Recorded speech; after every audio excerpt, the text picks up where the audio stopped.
भंडारा जिल्ह्यातील सम्राट अशोककालीन ऐतिहासिक नगरी पवनी येथील गांधी भवनात आयोजित पहिल्या मुक्त प्रतिनिधी परिवर्तन साहित्य संमेलनातून नारा शेंडे सभागृहात स्मृतिशेष डॉक्टर वाना मेश्राम यांनी प्रज्ञा मंचावरून मार्गदर्शन केले। डॉक्टर बाबासाहेब आंबेडकर, फुले शाहू यांच्या विचारांमुळे ओबीसी समाज जागृत झाला आहे। डॉक्टर आंबेडकर यांनी जन आंदोलनाला वेगळा आयाम दिला।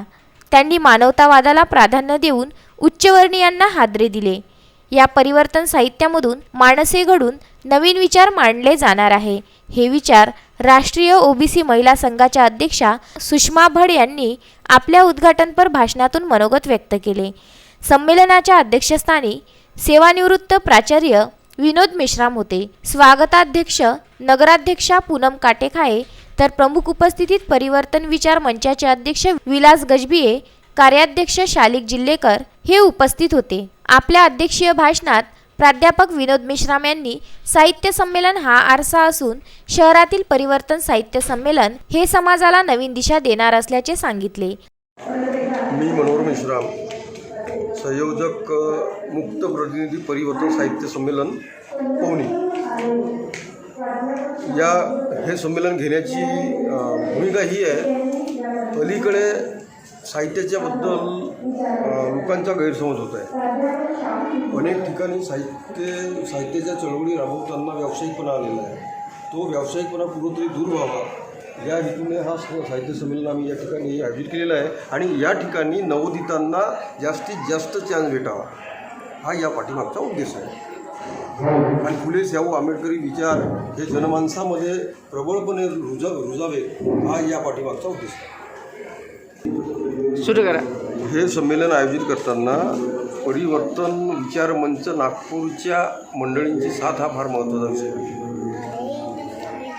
आणि माझ्यासोबत जुळलेली जी टीम होती त्या सर्व टीमनी एकत्रपणे येऊन काम केलं म्हणून हा आजचा दिवस आपल्याला पाहायला मिळाला। मी प्राध्यापक विनोद मेश्राम, पहिले परिवर्तन मुक्त प्रतिनिधी साहित्य संमेलनाचा अध्यक्ष। हे साहित्य संमेलन इतर साहित्य संमेलनाच्या दृष्टीने वेगळं आहे, कारण आजपर्यंत जे नवोदित कवी होते, लेखक होते, साहित्यिक होते, त्या साहित्यिकांना असं विचारपीठ कधीही मिळालं नाही। त्यामुळे या नागपूरच्या मंडळींनी हे साहित्य संमेलनामधून सर्वांना समावेशक राहावं म्हणून या साहित्य संमेलनाचं आयोजन केलं। त्या पहिल्या साहित्य संमेलनाचा मी अध्यक्ष आहे। याबद्दल मला हर्ष होत आहे की या पवनी ऐतिहासिक शहरामध्ये सर्व धर्मीयाचे स्फूर्तीस्थळे या ठिकाणी आहेत, बौद्ध मंदिर आहेत, बौद्ध स्तूप आहेत। त्या सगळ्या अशा ऐतिहासिक नगरीमध्ये हे संमेलन होऊ जात आहे आणि या संमेलनाचा मी संमेलनाध्यक्ष आहे। त्याबद्दल मला अति आनंद होत आहे, कारण साहित्य हे समाज परिवर्तनाचं साधन आहे। साहित्याशिवाय माणूस जगू शकत नाही।